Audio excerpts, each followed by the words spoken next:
Vice President, lumabas ka na. Ayun. Nagmamakawa po kami sa iyo. Lead us, being a true leader. Nasa inyo po ang simpatsya ng sambayan ng Pilipino. Na ang isang leader ay sigurista. Tama. Sa lahat ng pagkakataon. Ang isang maayos na leader at matapang at matatag ay leader na handang umarap sa panganib at risiko. Lalo pa kung kasama niya ang kanyang mamamayan. Walang desisyon na walang kakibang na risiko o panganib. Hindi namin sinasabi na i-risiko niya yung sarili niya. Ang sinasabi namin, it will be voluntary on our part. But on our part, it will be mandatory for us to ask her kasi kami ay mamamayang Pilipino. And we're looking at her as the leader. At sinasabi namin, ulitin natin, walang kasaysayan ng kilusang masa o anumang mga paglaban ng mamamayan sa mapanupil at abusadong gobyerno na nagtatagumpay kung walang alternatibong leader na namumuno at nagbubuo at nagbubuklod sa pagkilos ng mamamayan. And that situation now is calling for Vice President Sara Duterte to be a part directly to be involved in the People's Democratic Opposition Movement. At kung may risko man ito, willing kami mag-join sa kanya sa risko.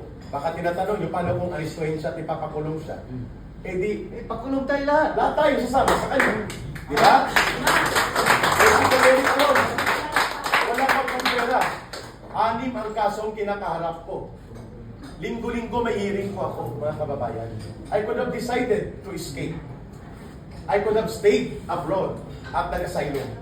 Ba't ako bumalik? Yun ang tanong sa akin ng mga kasama dun sa US, sa Canada. Alam mong maiipit ka, ba't ka babalik? Anong sabi ko? Mahirap po talikuran ang konsyensya na sinasabi sa akin I should be part ng pagkilos ng taong bayan.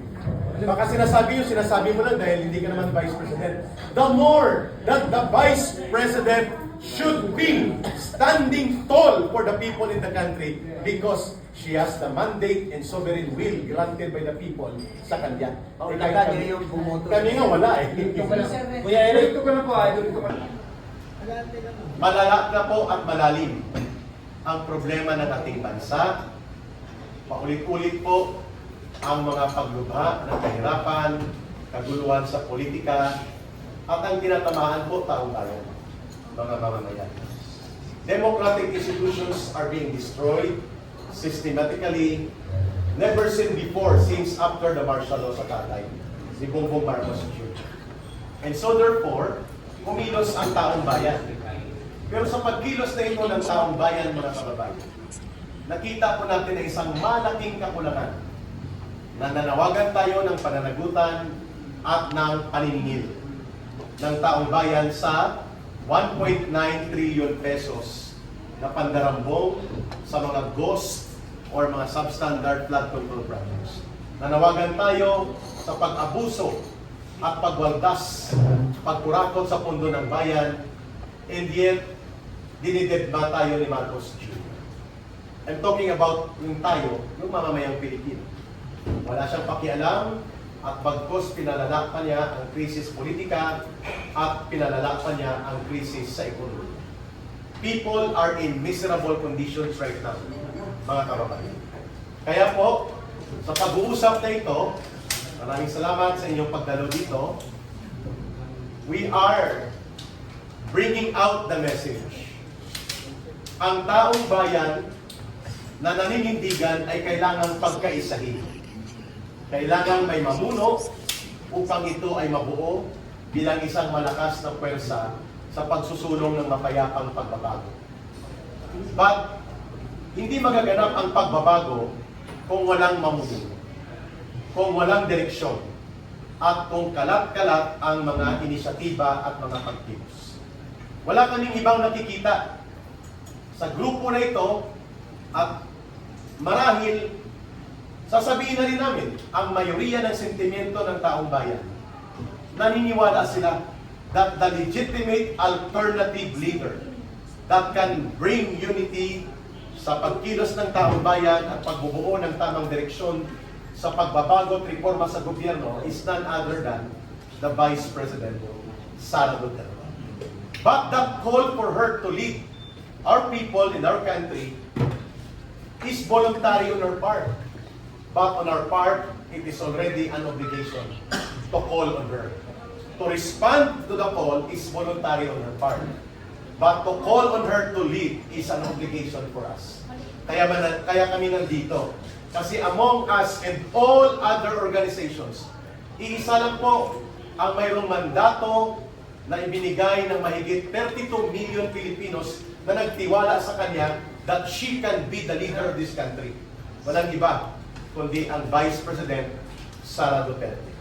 At pakinggan natin ang pagpapaliwanag na karagdagan bakit lumabas kami sa panawagan ng katarungan, pagbabago, at pagkilos sa totoong pagbibigay katarungan sa problema natin kay Marcos Jr. at sa kanyang gobyerno. Walang ibang solusyon kung hindi dapat may mamumuno na sa ating mamamayan at sa pagkilos ng buong sambayanan. I will have Attorney Jing Paras to start it off, and we will provide solidarity reaction after him. Congressman Jing Paras, please take it. Magano. Sa inyo lahat, kasama ko po ang aking represent ko ang MUP, Mena Uniform Parat. Nasabi ko na, noong 2 months ago, naiano ko kay Congressman Parat, kasi na-observe ko po na nagkakawatak-watak po ang mga parallel group. Kasi hindi lang isang samahan ng organisasyon ko. SFGF, Bangko Pilipinas, mga Parak, Inday Cares, tapos yung mga iba, hikayat ako. Inaano ko po, nagkakaiba ang nila, ang interest nila. Nag-vlog pa nga po ako noon 2 months ago. Hinahanap ko kanina, kaso na-erase na pala yung vlog ko. Na kino-call out ko si Vice President Sara Duterte. Na inano ko sa sarili ko. Inano ko po yung wordings ni Senator Benigno Aquino. Am I worth dying for? Kasi lumalabas po ako, tinataya po namin ang buhay namin dito. Lalo kaming mga retired. Tama. Tapos, inano ko rin po doon sa vlog ko. I'm not, Pilipino for nothing. Ang inano ko. I'm calling out, dapat lumabas ka, Presidente, Vice President. I-lead mo po ano dahil nagkakawatak-watak na kami. That is 2 months ago. Ngayon, nandito na po. Ang formal na panawagan. Okay. Sana po, Vice President, lumabas ka na. Ayun. Nagmamakawa po kami sa iyo. Lead us, being a true leader. Nasa inyo po ang simpansya ng sambayanang Pilipino. Ikaw lang ang pinagkakatiwalaan ngayon. No more, no less. Ayun. You owe to the Filipino people na lead. Hindi ako tumatawag ng revolusyon I-lead niyo po ang direksyon ng mga sumusuporta sa inyo. Baguhin natin, i-redeem natin ang dignidad ng isang Pilipino. Yun. Maraming salamat po. Maraming salamat, Retired General Warlito Daos.